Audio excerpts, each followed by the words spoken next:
अरे सर आप, अरे ये क्या कर रही हो आप? और आपको कौन? सर आपने पहचाना नहीं मुझे? मैं प्रांशी। अरे मैडम, ये क्या कर रही हो आप? एक सिक्योरिटी गार्ड के पैर छू रही हो? तुम तो चुप ही रहो, इतने बड़े ऑफिस में काम करते हो और तुम्हें इतना भी अकल नहीं है कि बड़े लोगों से कैसे बात करती हैं। सर मैं प्रांशी, आपने मुझे पहचाना नहीं? आपने मुझे 10th से 12th तक पढ़ाया है।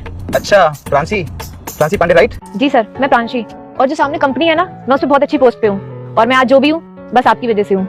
अरे बेटा तुम तो पढ़ने में पहले से बहुत अच्छे थे और मुझे आज बेहद खुशी हुई है कि हमारे पढ़ाए हुए बच्चे आज इस मुकाम पे हैं। प्रांशी आज भले ही मैं कुछ नहीं कर पाया, लेकिन मुझे बेहद खुशी होती है कि मेरे जितने भी पढ़ाए हुए बच्चे हैं सब एक अच्छे मुकाम पे पहुंच गए हैं। और प्रांशी बेटा तुम्हें पता है, एक गुरु को बहुत ज्यादा खुशी होती है जब उसका शिष्य गुरु से आगे निकल जाता है, और मेरे पढ़ाए हुए सारे बच्चे मुझसे बहुत आगे हैं। भगवान ने मुझे इतना अच्छा मेंटोर दिया आपके रूप में, अगर आप नहीं होते तो मैं आज इस मुकाम पे पहुंचती ही नहीं। आपका बहुत बहुत शुक्रिया सर। और सर आपको याद है, मैं आपके पास ट्यूशन पढ़ने आई थी और मेरे पास पैसे नहीं थे, पर फिर भी आपने मुझे पढ़ाया।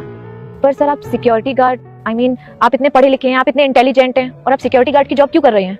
प्रांशी बेटा मैंने तो कोचिंग के समय सबको बताया था कि मेरी माँ को कैंसर है, और समस्या धीरे धीरे इतनी बढ़ गई कि मुझे मजबूरी में जो भी काम मिला पैसों के लिए करना पड़ा।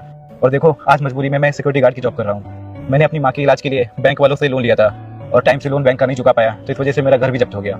और जब मुझे पैसों की जरूरत पड़ी तो मैंने अपने रिश्तेदारों से, अपने दोस्तों से, और यहाँ तक अपने सगे भाई से भी मदद मांगी। लेकिन वो कहते हैं ना कि जब वक्त बुरा होता है तो कोई साथ खड़ा नहीं होता है। ना तो मेरे रिश्तेदारों ने साथ दिया, ना ही दोस्तों ने, और ना ही मेरे सगे भाई ने। और देखो ना तो आज मेरी माँ मेरे साथ में है और ना ही मेरा भाई।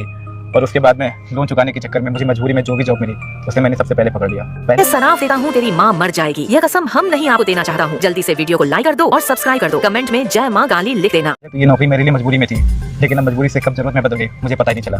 अब तो मुझे नौकरी करनी ही पड़ेगी। कोई बात नहीं सर, भगवान जो भी करता है अच्छे के लिए करता है। देखिए आपको मुझसे मिला दिया, और इस कंपनी में मैं जिस पोस्ट पे भी हूँ, मैं आपको अच्छी से अच्छी जॉब दिलवाने की कोशिश करूंगी, ताकि आपका सारा लोन खत्म हो जाए और आपको आपका घर वापस मिल जाए और आप अपनी कोचिंग फिर से शुरू कर पाए।